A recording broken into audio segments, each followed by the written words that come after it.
Hey everyone, Elizabeth here. The Last Laugh delivers stories that leave you speechless. If you're here for it, hit subscribe and let's go. The email arrived on a Tuesday morning while I was reviewing quarterly reports for my portfolio companies.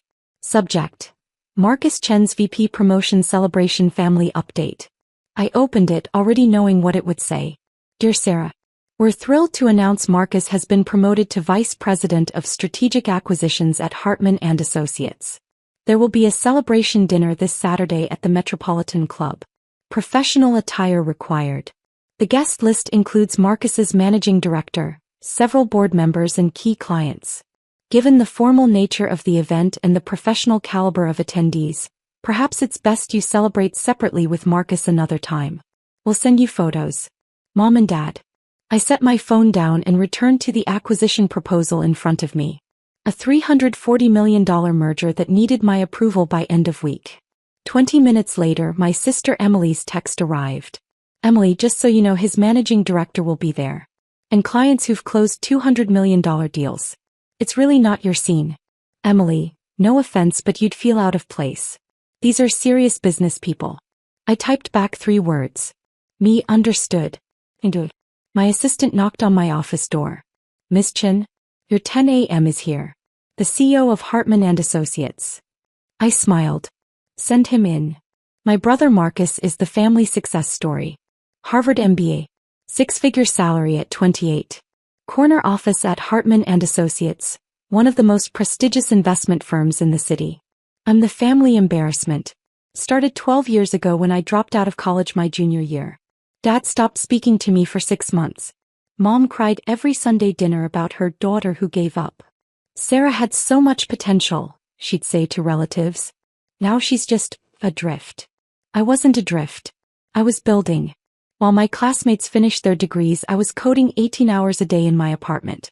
I'd identified a gap in financial services technology, a platform that could automate portfolio rebalancing for institutional investors. The existing solutions were clunky, expensive, inefficient. I built something better. By the time my former classmates graduated, my software had been acquired by a private equity firm for $47 million. I was 21 years old. I didn't tell my family.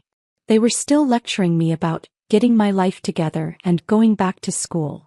I let them believe I was doing freelance web design from my apartment. It was easier that way.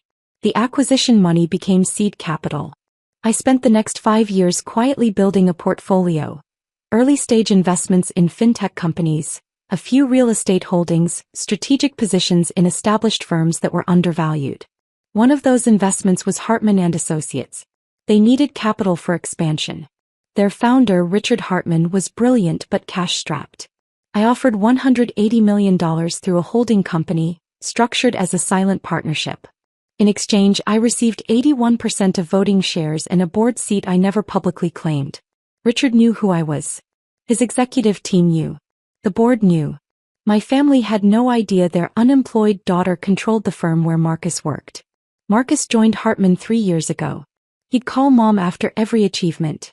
I closed a $30 million deal today. The managing director complimented my presentation. I'm being considered for VP. Dad would beam with pride. Finally, someone in this family understands what success means. Mom would sigh. If only Sarah had your drive, Marcus. I'd sit quietly at family dinners, listening to them celebrate my brother's career at my own company and say nothing. Why? Because I'd learned something valuable. People reveal who they are when they think you have nothing. Every dismissive comment. Every comparison. Every time they chose not to invite me because I'd lower the standard. I wasn't hurt. I was taking notes. The morning after I received Marcus's party invitation, I had breakfast with Richard Hartman at his club.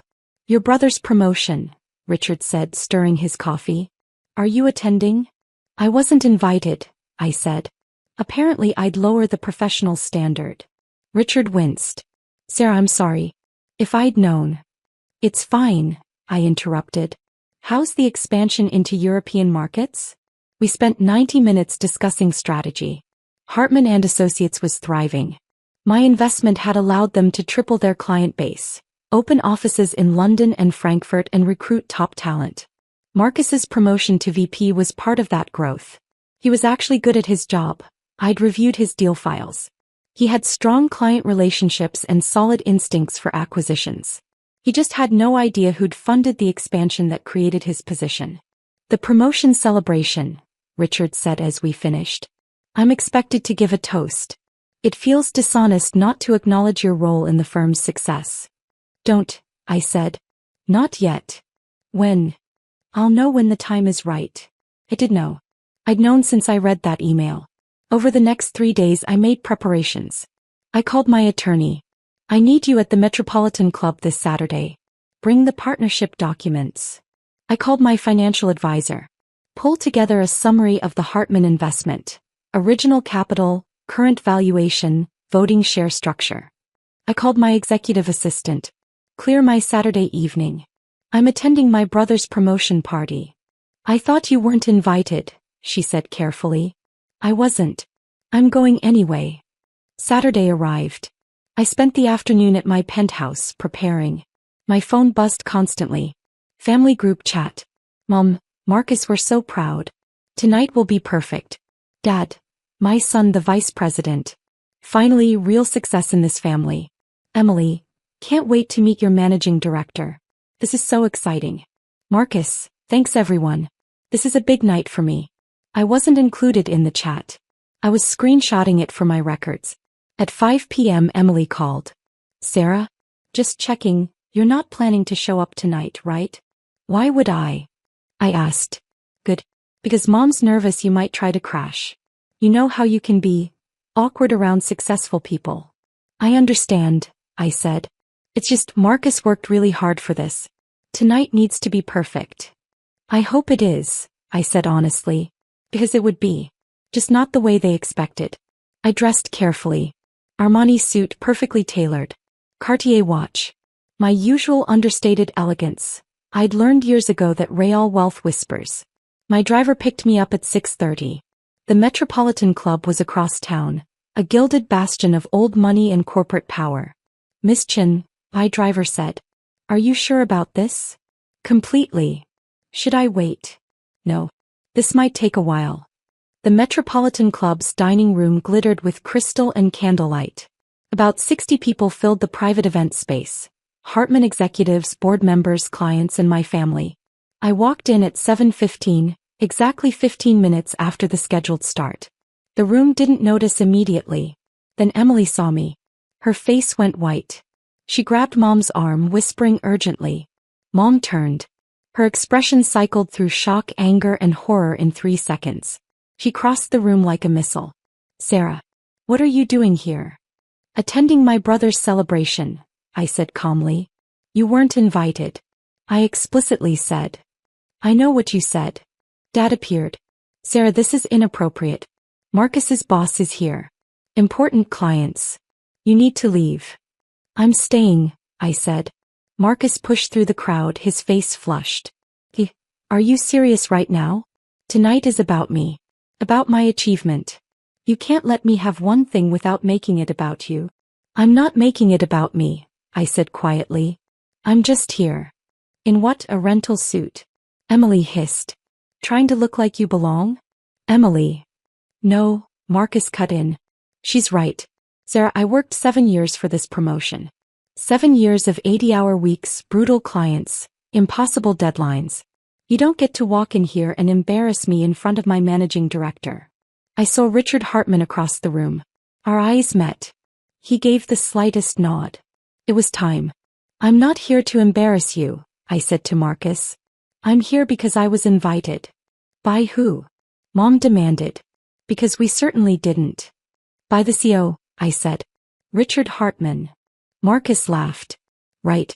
The CEO personally invited my unemployed sister to my promotion party. That makes sense. It does when you understand the context, I said.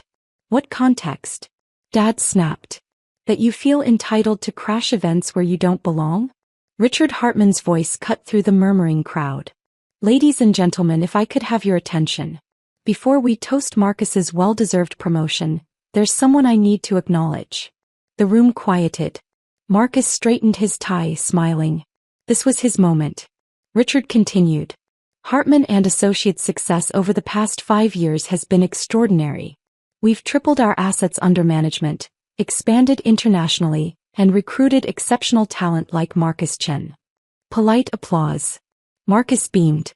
But none of that would have been possible without our silent partner. The investor who believed in this firm when we were struggling. Who provided the capital that funded our expansion. Who holds 81% of voting shares and sits on our board. The room went completely silent. Marcus's smile froze. I'd like to introduce someone most of you haven't met publicly, though her impact on this firm is profound. Sarah Chen, our majority shareholder and the reason we're all here tonight. The silence was absolute. 60 faces turned to stare at me. Marcus's managing director. Board members. Clients who'd closed 9-figure deals. And my family whose expressions I'll remember forever. Mom's mouth opened and closed wordlessly. Dad's face had gone gray. Emily actually stumbled backward, catching herself on a chair.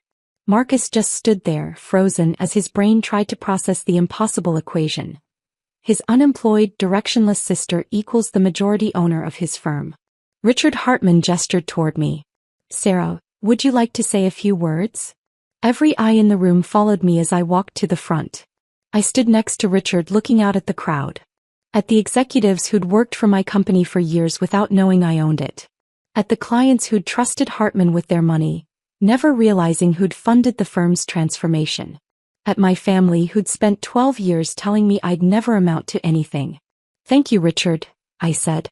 I've preferred to remain behind the scenes, but given tonight's celebration, it seems appropriate to clarify a few things.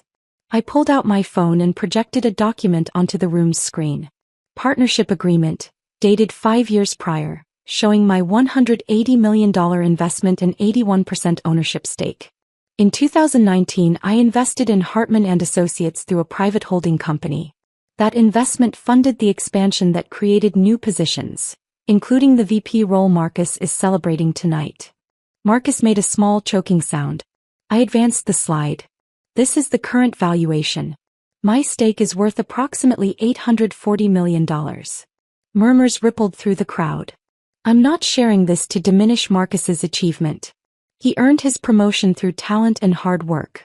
I'm sharing it because my family has spent years telling me I'm a failure while celebrating successes that wouldn't exist without me. I looked at my mother. You said I'd lower the standard, tonight. Mom, I set the standard. This entire firm operates under standards I approved. Mom's champagne glass trembled in her hand. I turned to my father. Dad, you said I embarrassed the family. I've spent 12 years quietly building what you publicly celebrate when it's attached to Marcus's name. Dad couldn't meet my eyes. Emily, you said these are serious business people, and I wouldn't fit in. I've had breakfast meetings with half the people in this room. They know exactly who I am. Emily's face was scarlet. Finally, I looked at Marcus.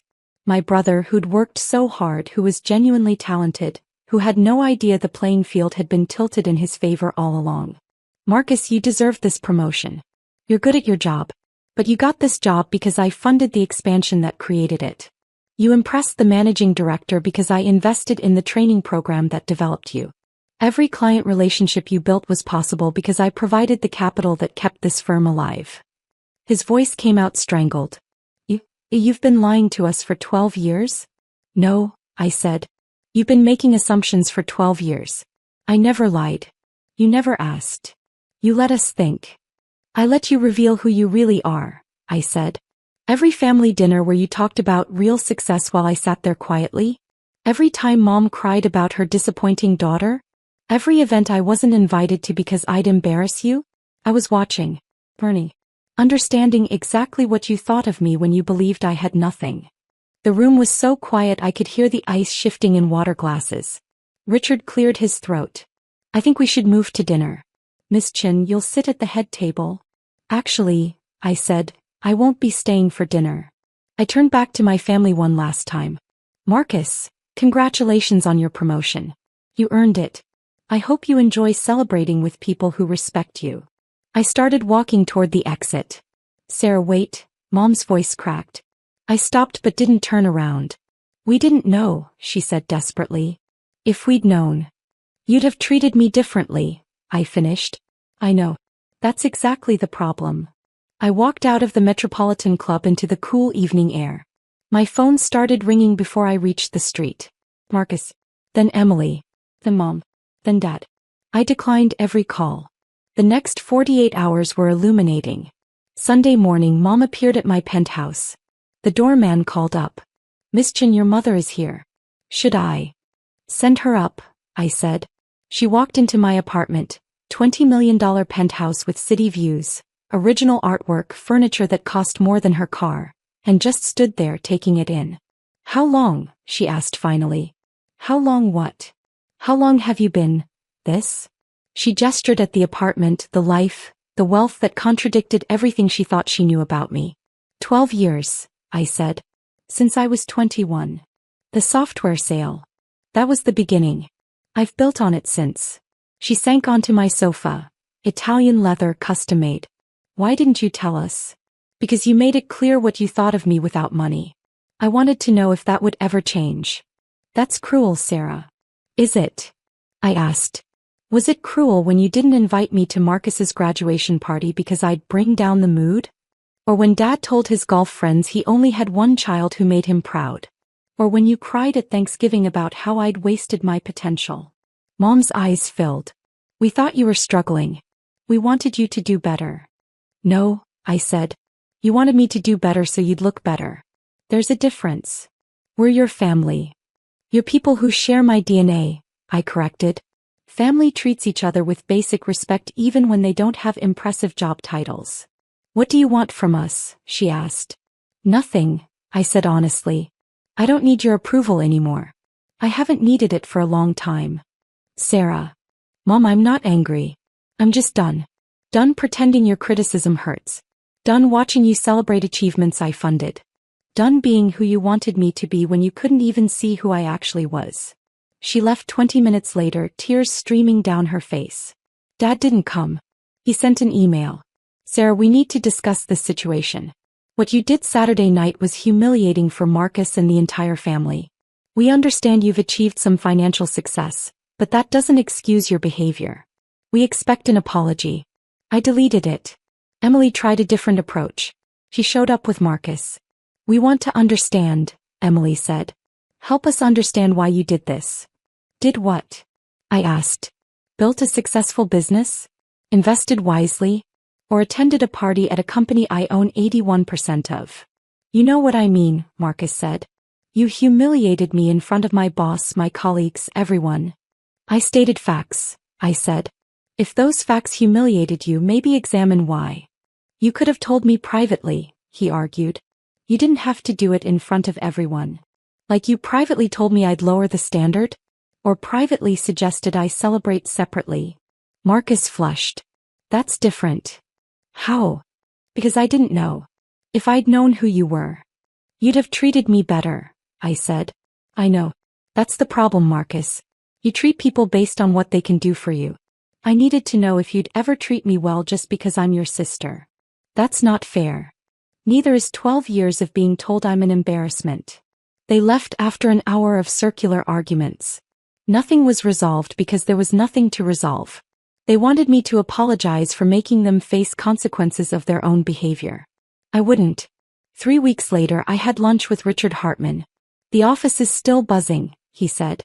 Everyone's talking about Marcus's sister being the silent partner.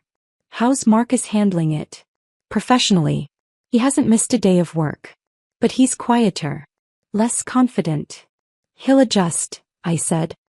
He's talented enough to succeed on his own merit.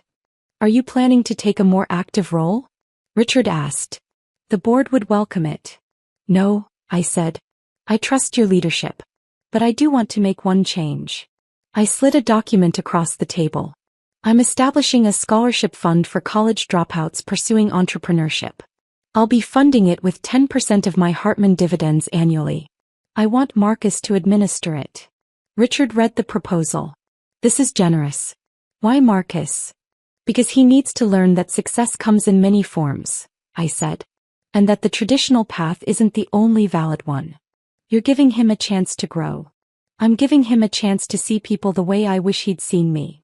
The scholarship launched 2 months later. Marcus threw himself into it with surprising dedication. He interviewed candidates, reviewed business plans, mentored recipients. I watched from a distance as my brother slowly began to understand that potential exists in unexpected places. We still don't have Sunday dinners. Mom still calls occasionally, voice tight with emotions she can't name. Dad sends formal emails about mending the family. Emily got engaged and didn't invite me to the celebration. But she did send me the venue contract to review. Turned out I own the building through one of my holding companies. I approved it with a 40% discount and a congratulations note. Small steps. The Metropolitan Club incident became industry legend. Did you hear about the VP whose sister owns his company? The story spread through financial circles, growing more elaborate with each retelling. I let it spread. The truth was interesting enough. Last month, Forbes did a profile on silent investors. They wanted to interview me about the Hartman investment and my broader portfolio strategy. I agreed on one condition. They include Marcus's quote about building success through mentorship and recognizing potential in unconventional places. They published it. Marcus called me afterward. "You didn't have to do that," he said. "I know." "Why did you?" "Because you're my brother," I said. "And despite everything, I want you to succeed." Silence on the line. Then, "I'm sorry, Sarah. For all of it. For every dismissive comment, every exclusion, every time I made you feel less than. You deserved better." "Yes," I said. "I did. Can we try again? As actual family?" "Maybe," I said. "But it has to be real, Marcus. No performing for each other. No measuring worth by bank accounts or job titles. Just two people who happen to share DNA trying to treat each other with basic human decency." "I can do that," he said. "I want to do that. The trust rebuilds slowly if it rebuilds at all. But I'm willing to try. Not because I need family, but because I've learned that giving people room to grow sometimes yields surprising results. And if it doesn't work, I'll be fine.